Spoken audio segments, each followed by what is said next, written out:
All right, we are back here live at Forrester B2B Summit. We are at the marketplace floor, day 2, next to the Big Boot. Big Boot. The Big Boot. The Big Boot is a staple of the convention center here. It was here before the convention center was built. It's an ancient boot. Oh. It's been here a very long time. I feel like I'm back in Texas. Yeah, no, well, pretty much. I mean, but this is where you got boots here too, apparently. But thank you for joining us. Normally, we've been doing these just one-on-one, but finally, we have all 3 mics being used. Jeff refuses to talk. He's over here only listening to us. He doesn't want to it's fine. It's okay.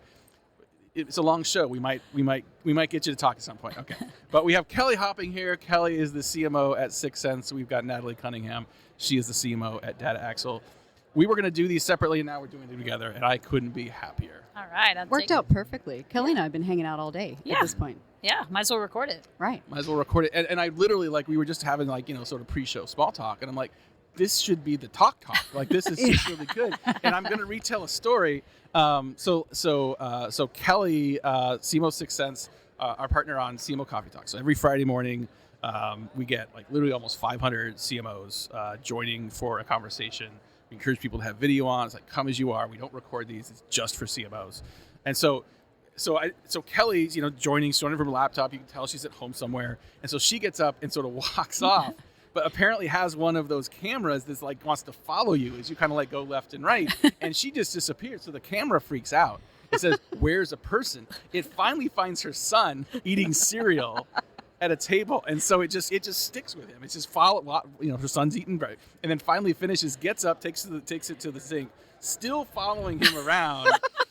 And I'm surprised no one saw this because total athlete, sleeveless shirt, guns out. It was phenomenal. It kind of reminds me of every once in a while we will tell people muting is love. It's very conversational, but a lot of people just listening in and probably join and don't bother muting and then go about their day. And I've heard people order pedicures. I've heard people Starbucks orders.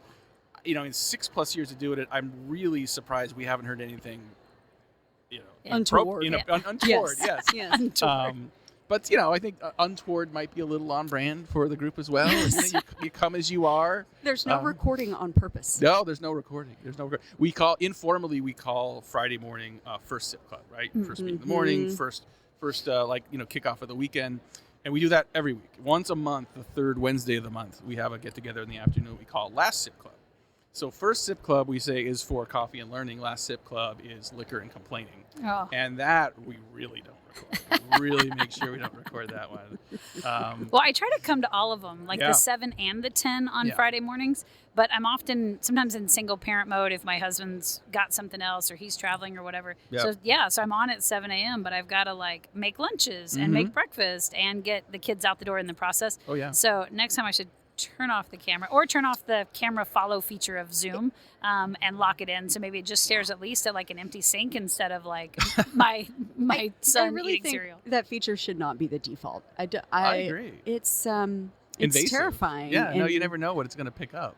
It did in fact follow what was not the right person on a LinkedIn Live. So it wasn't a Teams feature. It was a LinkedIn Live, and it was with our camera. Oh. This happened very recently to me, so I'm still processing. We are recording this. I'm processing the trauma. Yeah, okay, so process it with me. All right. We did a product launch live with my chief product officer and myself. It was our very first one at this company. We're both in our first year, and I meticulously set that camera up. We tested it, and we tested it again, and that feature turned on. And it had decided that I was the only one that needed to be on camera, even while my chief product officer was speaking. Sure. And then the desk next to me was probably more likely to be human than me, and so it started zooming in on the desk next to me. At some point, my director of marketing, that is the only person in the room with us, is holding a laptop in one hand.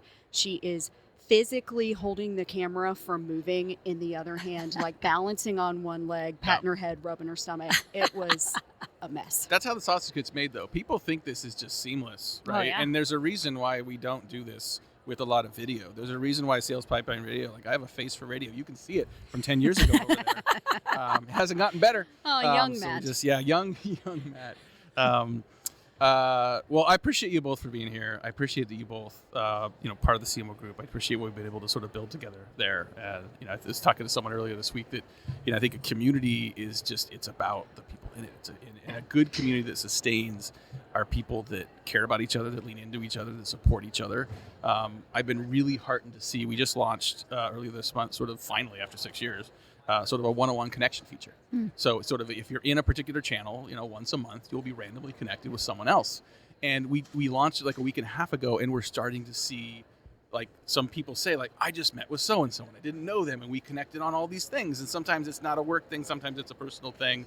I know like we've got people like in Austin, I think their kids play sports together, right? And or they live in the same neighborhood and had no idea until they actually like connected somewhere. And I think like, we talk about our singularities and all of our frameworks and all of our orchestration, but we're just people trying to make it, Well, I'll tell you, Natalie and I were just talking about it. We met before here one-on-one, and we were talking about, certainly like as the CMO of Sixth Sense, I love the community as it's kind of this moat around Sixth Sense. Like, I came from the competitor, and the one thing we couldn't undo or repeat was some sort of CMO community of some sort. And so we lost so many deals because they were so loyal to this community. They're like, no, I'm going to go with Sixth Sense because I love that community. And I think that's something, and again, to your point, it's not about the product, it's not about features, it's not about technology. It's just about people that they enjoy being with, and they hold a lot of equity and value in those relationships. And so, I think it's one of those things like I've tried to rebuild it multiple times at different companies, and you just can't. It's really hard. Yeah. And I think it's hard because the corporate objectives get in the way. It is, it's a long-term play. Yes. There certainly are resources and, you put into it, money, technology, people. Yeah. And when we do that as marketers, we tend to ask ourselves, where's the pipeline? Yeah.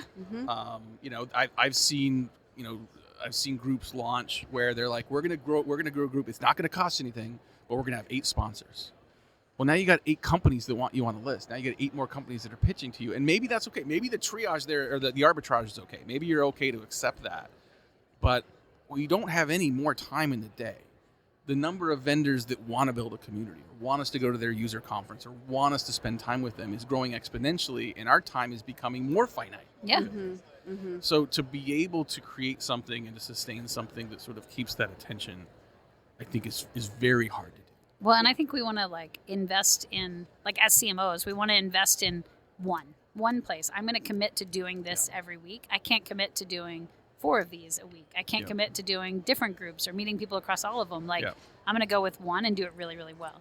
I think that's the difference with CMO Coffee Talk to me as compared to other communities that I've been in or am in. It's focused on executives that are solving exactly the same problems you are, right? That's the difference is so many of the other ones, maybe it would be okay to have more sponsors involved. Maybe it would be okay to get more vendor points of view if you were with a more junior audience or you're with a broader audience. But that's not what I'm looking for in this. And in fact, I actually haven't bought Sixth Sense. I know the product really well, but I haven't bought Sixth Sense, and I am in Coffee Talk, and it gives me a positive view of the brand. And you're right, it hasn't turned into pipeline or revenue for the Sixth Sense team yet, but that doesn't mean it's not working. Yeah. Well, let me give you examples of how that does work, though, right? Like I think, you may not buy Sixth Sense, but if you evangelize it to someone else and you say, you got to join this community, it's fantastic. Like the halo effect for Sixth Sense, by not making it a big Sixth Sense thing, by making it CMO Coffee Talk is enormous. But even though you don't put Sixth Sense at the top of the page, you get credit for the community. That's right. And so having someone else come in, maybe they do have a need. Or maybe they move to another company in 6 months and that company has a need. Oh, yeah. Right? Like, I mean, even internally for our, tiny little consulting firm, like we track both repeat customers and repeat executive sponsors. So we separate the account from the individual. And we have way more repeat executive sponsors over the years because people move on. Yeah. And that's one of the things I'm most proud of is if we've done a good job for the account, great, we've got some continuity, we're an approved vendor, wonderful. But if the people believe in us, that's great. And I think that we talk a lot about, the dark funnel. We talk a lot about word of mouth. We talk about in cybersecurity, just like, I mean, there's certain go-to-market motions where like you can do it, but they're just going to tell each other who to buy from. Right. And so I think having that sense of community and having that referral network where even if Natalie's not ready to buy, She might be later, but she might also refer 5 other people and 3 of them buy. And like, so it's, sort of go and create attribution around that, but that is very real. Yeah. And the beauty of a community motion is if you can build that trust, if you have a community of 300 or 3,000, the motions are kind of the same, right? And so the scalability of that, if you could maintain the integrity of the group, is pretty special. I want to pivot. I don't want to make this a whole CMO Coffee Talk conversation. You both are relatively new in your roles. Yes. In your organizations.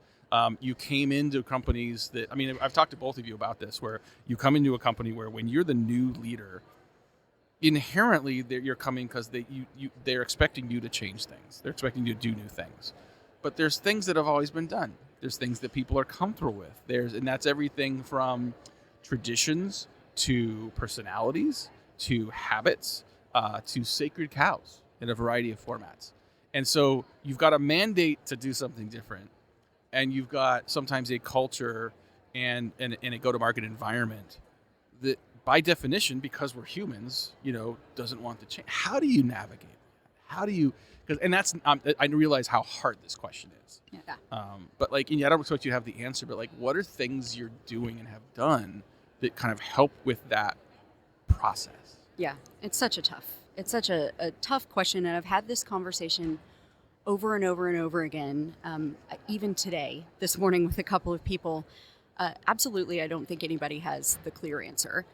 Right now, the things I'm focusing on are setting clear direction for what good looks like and what outcomes I'm actually going to be paying attention to and what the business cares about. Where in the past, I think a lot of my organization has been incentivized for activity and has been held accountable for more checking boxes on activity than they were for the outcomes. And so it felt scary to make that transition to outcome focus. But in fact, it's more empowering because they get to make their own decisions about how they want to execute.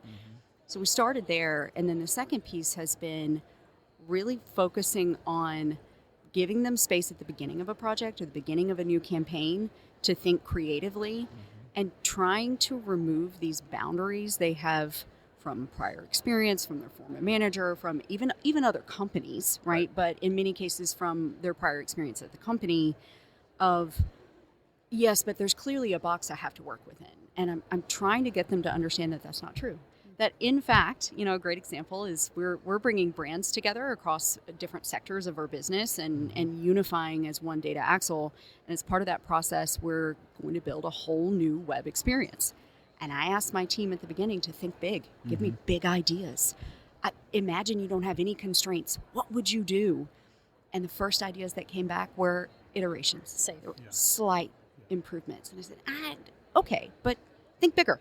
No, I really mean it. And we just have to repeat it over and over again until they finally felt safe to say, okay, but what if we did a headless CMS? And what if we had this experience where they could actually engage in the product? And what if there was an AI bot on the site that they could chat with, but we built it ourselves?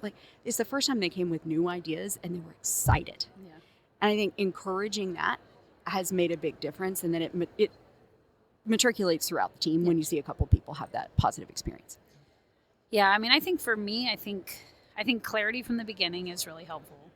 So making sure that the team knows kind of your vision for where you're going, recognizing that not everyone is going to be on board. Yeah. You know, I've talked before about getting in the boats on one of these coffee talks, and I've shared it, what that stands for on LinkedIn. But really, I want people who are bought in. Yep. And if they're not bought in, that is totally fine. There's a lot of companies out there, but I want people who are kind of bought in and they're going to be open to it. I think some of that means they have to let go of some of the old stuff. So, for example, somebody on my team, or a couple of people on my team, it was coming up consistently. I'd get the well, we're all drowning here because we're doing the work of 7, but we had to let 3 go, so we only have 4. And I'm like, that was a year ago. At some point, you need to reset and say, we have a team of 4. What should we be doing? And you as the leader have that responsibility. And they're like, well, but, and I'm like, no, you need to undo stuff. Don't do some things, say no to some things. And if you need permission to turn some of those off, come talk to me. And I'm happy to help you prioritize those lists because I'm not asking you to do 7 people's job. And so I want you to recognize that this is the new normal. And sometimes people are still in the headspace of, but this is how we used to do it, or this is what I was used to. And I'm like, no, we're not there anymore. This is a new model. Same thing like with AI, I think is another big one as part of that change is there's such a default of one of my team members resigned, I need a backfill. And I want to say, let's reset that. Like, what do you need the backfill for? Are you sure you need, in this world of AI, for example, I lost a writer the other day, a senior writer. First thing was we need a backfill. And I'm like, do you? Like, this is 2026. Yeah. Like, not that we don't need writers, but maybe what you need is a content strategist or a prompt engineer or a, an SEO expert. And then we can create content out of that in a different way. So it may be just a pivot. It's not about like less headcount, but it might be a different skill set role, right? And I think like just getting people to think differently. And then what the other thing I think, and Latney and I talked about it. We've talked about it offline, but we also talked about it on the coffee talk, which is there is something about seeing like new perspective that you bring when you come into a new role. And even Latney's like I needed fresh eyes to come in. Like it was time because I'd been, in the same mindset for like, it's hard 7 years in a role to be able to bring fresh ideas, and you get permission as a new leader to bring in fresh ideas. And you don't have the kind of constraints of like, this is the way we've done it, or these are the people that I need, that I have relationships with. Like you don't have any of that. So you get a chance to be objective. Yep. Doesn't last very long. That was one of the learnings I had coming on at Data Axle is my CEO said, hey, listen, I know you need time, but I want to hear your plan sooner than later, even if it's imperfect, because you will get indoctrinated soon enough. And we need your objectivity. Like in your first 90 days, I want to hear a plan, even if there's question marks. 100%. It's really smart. Yeah, that's really good advice. So you both have talked about, and just to reset, we've got two guests here on this episode of Sales Pipeline Radio here live at the Forrester B2B Summit Marketplace. We've got Natalie Cunningham, who is the CMO at Data Axle, and Kelly Hopping, who is the CMO at 6 Sense. You both gave some examples of creating kind of a safe place for people to change, for people to disrupt what they're doing, for people to try a different way, which I think is so important, because whenever a new leader comes in, most people are afraid. Most people are, okay, like there's a reset now, and what I've always done, maybe it's not safe, maybe it's not comfortable. And so when you come sometimes and say, rightfully, well, maybe we don't need to replace that role. Or maybe we don't need to, like, oh, here it comes, right? Here's all the change going to happen. So when we see something different, because we're so tied to the status quo, we see those from a perspective of fear first. And that fear gets very existential. It gets very bottom of the Maslow pyramid. So when you say, no, I want you to be creative, some people are like, this is a test. They don't believe you, right? Absolutely, they don't believe me. Right, Yeah. and so it's not just that one thing. It's a body of work showing that, like, I am going to reward people that are leaning in. I'm going to reward people that have the company's needs in mind, not whatever you did Monday through Friday last week, but the things that are right for our company. That is a mindset that I think is learned over time for a lot of people and is hard for more junior members of the team. And you both have all of the above. So how do you manage that change and that safe place to be disruptive and innovative when you've got people coming with different emotional responses to that? I mean, I think that as one, I think there's the hiring piece, and then there's a change piece. Yeah. Like I was just sitting in an interview presentation this morning, and like, yes, I heard everything he said. I heard his whatever plans, but I mostly was listening for a builder mindset. Mm-hmm. I was listening for a curiosity. Mm-hmm. I was listening for somebody who looks like they were craving an environment that's dynamic, that they're willing to kind of try new things, experiment new things, transform new things. And that's, so I think we have a responsibility when we hire people. It's not just on functional skill set, but on the mindset that they bring to a role. Yeah. Now, for the people that are already in role, I think that's a leadership responsibility to create a safe space where people feel like they can fail, whether it's testing some of these ideas. There's a robot walking right at me. It's a robot dog. It's a robot dog. Yeah. Yesterday, I thought it was an there actual were dog. real dogs here, and it got in a fight with the robot dog. It did. Yeah. Did. That's amazing. Are those teeth at the bottom of that? It looks like rotating teeth. It looks like it's about to come chew on an ankle. It's a little terrifying. It is very terrifying. He just waved at me, and now he looks like he's like like a about bull. To pounce. Like, yeah. he just doesn't know we're live here. Listen, guy. There are remote We're control. live. We are live. This is the coolest thing I've ever seen. He's dancing. I don't think he's dancing. I think he's ready to attack. Does he want a he treat? wants to play. Does anyone have a milk bone? Anyone got something? Hi, buddy. How you doing? Wait, maybe we Does do he need eat video for batteries? this. I don't What do know. you give That Yeah, you is- should add video for this podcast just for that dog. Just for that. That's Right. very cool. Anyway, where were we? Anyway. So we're going back to like safe People spaces. and Yeah, I mean, safe I think, spaces. yeah, giving people a chance. I mean, I think it's celebrating creative ideas, recognizing or setting a culture that great ideas can come from anywhere, not just from leaders, and actually testing some things and rewarding failure often. Yes. So yes. those are Cre- some and of the- creating, I think, some safe spaces for failure as well. A big thing that, sorry, I'm really distracted by I this know, robot right? You dog. keep staring at it. I need to like put my hand here so I don't look at it. So one of the things I've focused on is trying to find the right balance, and I have no idea if I'm right. I'm doing my best. Yeah. Trying to find the right balance of bringing in some new talent, in many cases to fill gaps that genuinely we had a skill set gap. It's not just to bring in new energy, new thought processes, but that's my primary goal, actually, is to bring in someone that has maybe seen this done a different way, that is maybe a little further along in their AI adoption journey, or has experienced a different model than the rest of my team, so that I'm getting different thought processes baked into the team. And I'm also intentionally scheduling skip level meetings with everybody on my team. It's a slog a little bit on my calendar, but I made a priority to do that as quickly as I could when I got the team. And in that, there is no set agenda, except I want to hear an idea, like anything. Yeah. And no matter what it is, I make the space to talk through it with them, to play it out, and to encourage them to go try it. And then I share that feedback with their manager so that they feel supported and that their manager or their leader is also supporting them trying something new, and it's not just coming from me. Yeah. And we've had a couple of things that people have been able to try or recommend that they otherwise maybe wouldn't have gotten out because they were afraid. Well, and a skip level where you're asking for an idea also resets a feeling of fear, because one, you're asking to hear it directly and you're looking them in the eye when they do it. But I've also realized, I realized in the past few weeks when I schedule one-on-ones with skip levels, their first thought is that they're getting fired. That's right. And I'm like, why would you think that? They're like, there was no agenda. I just didn't know what this was. Right. Like, first thing I did was I asked my husband, like, do you think I'm getting fired in this meeting? That's They're right. like, no, it wasn't. It was scheduled 2 weeks ago, not yesterday. So it's probably okay. It's probably safe. Like all these kind of things. And what I realize is because you're undoing potentially years of fear of like, And this trauma. means, yes, trauma. Like I might get fired if I'm like, and so They've that, been laid off before. They've had the Yes. 15-minute meeting show Yes. up in their calendar. I had exactly the same feedback. We had my EA put a note in the invite that specifically said, I'm scheduling this with everyone. No pressure. It's an open just to check in. just Yeah. so they didn't panic. They probably still did. We had the Yeah. same conversation. yeah. But I think what you get out of that is hopefully you reset a mindset that like, oh, this is a comfortable place. I can bring ideas. I can bring innovation. I don't have to be scared of this meeting, which is all a good culture builder anyway. Yeah. Okay. Jeff, anything? We're going to get you into this eventually. No? Just, you good? All right. Jeff's good.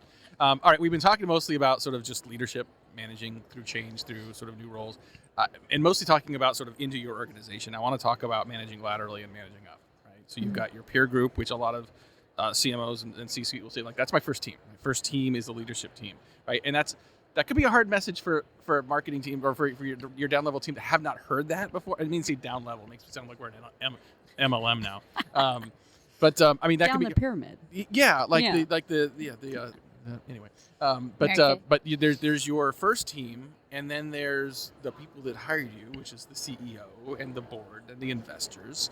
And, there's then the honeymoon period, which you kind of indicated you're kind of out of now. So, Down there's the other side, yes. there's the time it takes to drive effective change management in your organization. And then there's the other timeline that we have coming from our peers and from our overlords. How do you balance that?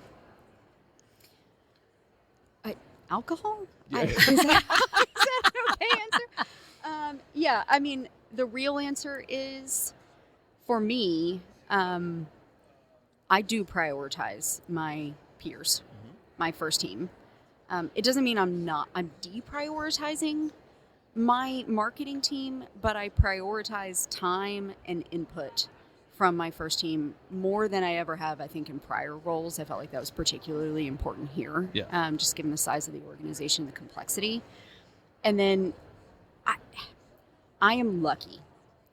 I have a CEO who really gets it, who really gets marketing. He happens to have worked in MarTech marketing services for a lot of his career, so he's worked with marketers for a long time. And to be fair, that is a lot of why I picked this job. Yep. Because I wanted to work for this CEO. He gets it. He trusts me. He allows me to do my job and pushes me to do it better. Yep. So it's easier when you have a good partner in your CEO and you feel like it's not an overlord. Right.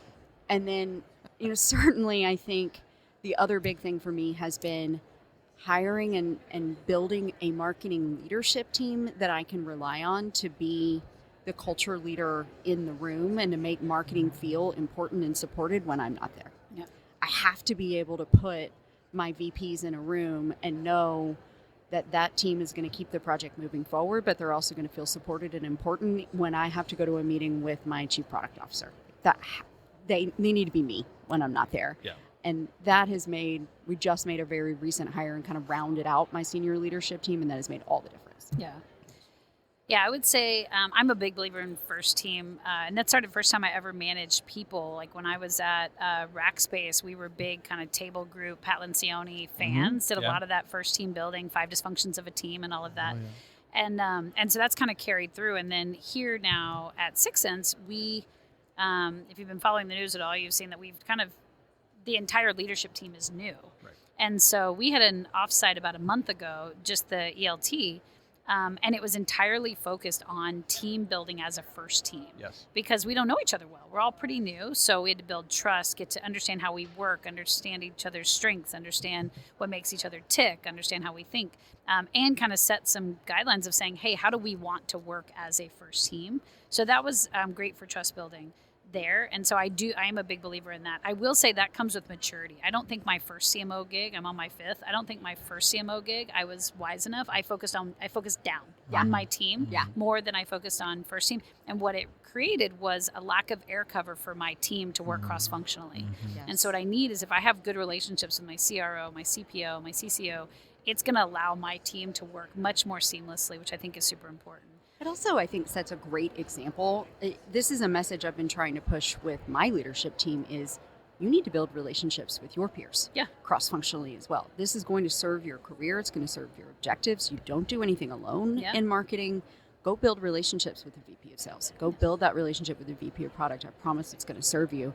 But I have to set that example as well. Well, it's even good for the MLT to have good relationships and not just put on their best behavior in front of me, but amongst themselves. Do they get along? Do they work together well? So I think that's important.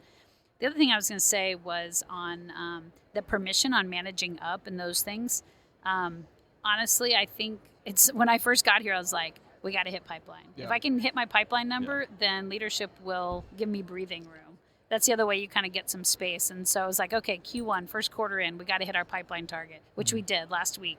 And we still got 2 more days. Congratulations. Nice Thank you. Yeah, we're coming in around 113%, which is awesome. Wow. Yeah, I'm feeling pretty good. So Q1, so then I feel like I get breathing room now to go do all the things I need to do in the business because the one primary benchmark has been hit. It's like the ticket to ride before you can do everything else. Yeah, exactly. If I get that going, then the rest I get a little bit more grace. I love that. Yeah. Well, I know you guys are busy. I appreciate you both coming and joining this. This is already in the clubhouse, one of my top favorite podcast recordings from here. The only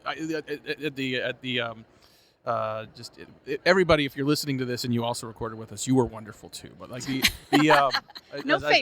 say that, but like we had a guy on earlier who was a 4-time founder, and he in his second startup he had a quarter life crisis, his words, and he used a combination of quantum physics, nuclear physics, consciousness, and meditation to figure out what he wanted to do next. And now he teaches meditation as a founder resilience tool. And he walked through all of this. I'm like, I have questions. I have so many questions. And yet maybe no interest. I don't know which. Like, it's a little bit of balance of like, I want to learn more and maybe I don't. That was brutal. I love it. There's a lot going on there. But shout out to, that was a fun one. But anyway, guys, thank you so much both for doing this. Thank you for being here. Thanks everyone for listening. We'll be back for another episode here in a minute. Stay tuned.